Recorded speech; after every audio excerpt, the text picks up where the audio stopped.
Hello guys, welcome again to our YouTube channel. Today I'll be showing you cooking our famous Filipino snack and street food, our very own turon. But it's not a usual turon with banana filling.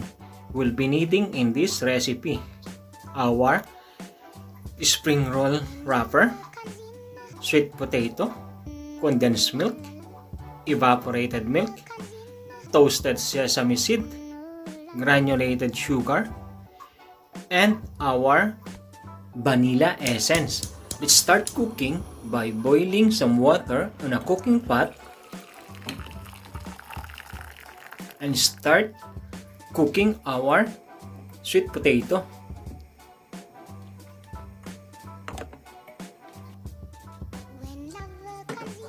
When it's cooked, just turn off the flame and take off from the hot water. And start peeling the skin of our sweet potato. This Filipino snack turon is very popular and easy to prepare. There are many fillings that we put on our turon. Usually, in the provinces or even in the urban areas, we use banana as a filling for this turon recipe. But through innovation, we use different kinds of filling to enhance the taste and our cravings for this Filipino dessert or snack. At this time, we're going to use sweet potato in this recipe.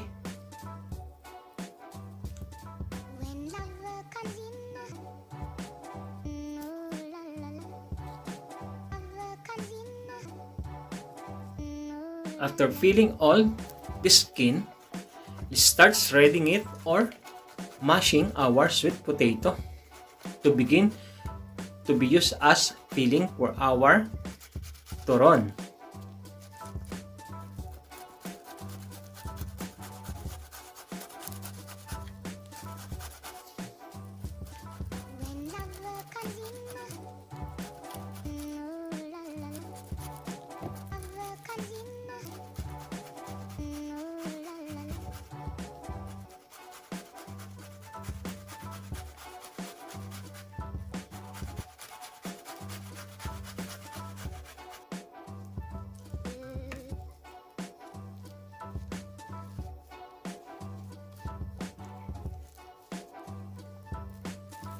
After shredding our sweet potato, let's add our vanilla essence, granulated sugar,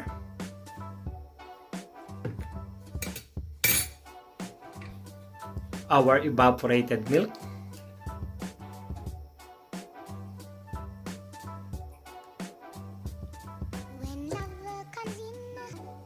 and condensed milk.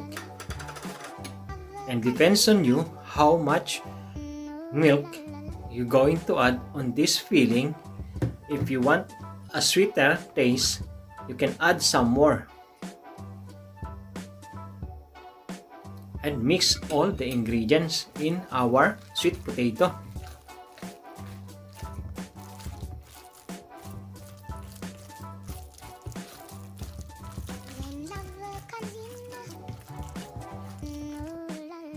Now we start wrapping it in a spring roll wrapper.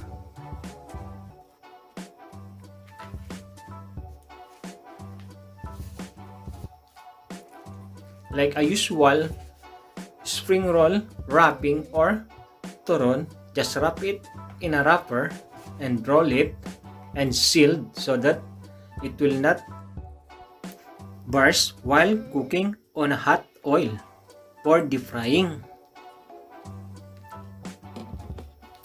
Just do the same process on the remaining filling and wrapper until we finish before start cooking it.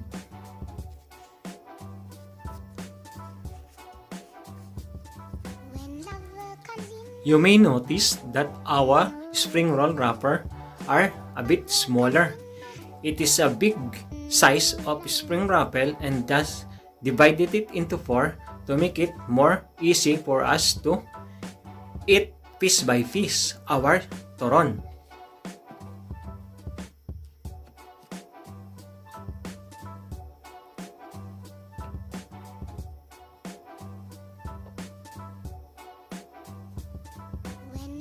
abuse water to seal our wrapper so that it will not burst while cooking.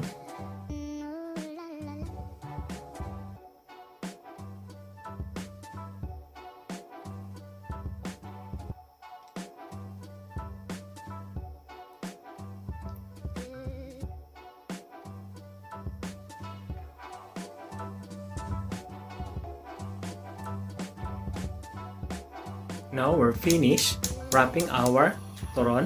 Start pouring in some oil enough to deep fry our turon in a cooking pot. Wait until hot before start frying.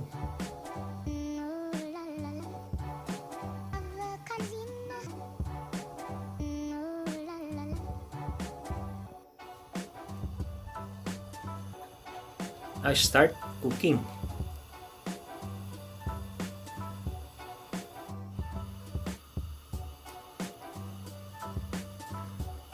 Just put enough turon on a cooking pot so that it will not be crowded while frying.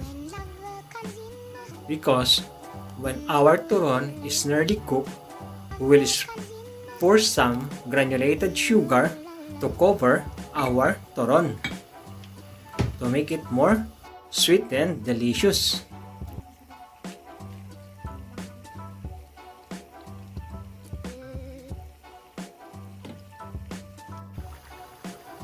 Now, start sprinkling some granulated sugar.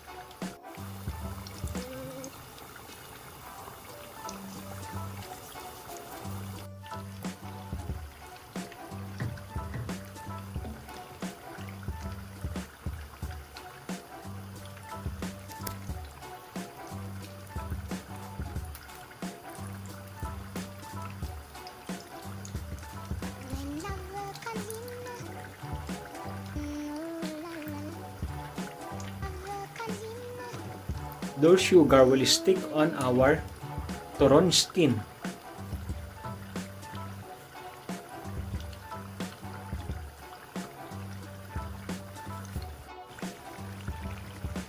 Now, start taking up from the oil. We'll be using a kitchen towel to drain some excess oil on our turon.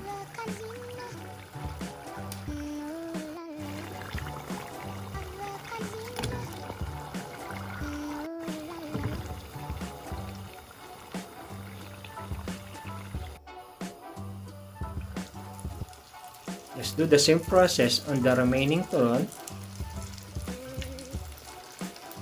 until all our turon are all cooked.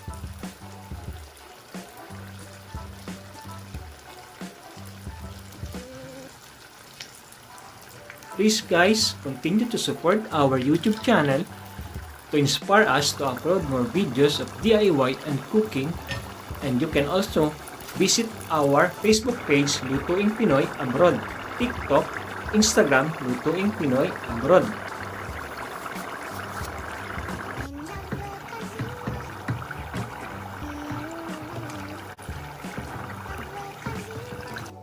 And here are our turon filled with our sweet potato. Just drizzle some condensed milk and sprinkle our toasted sesame seed.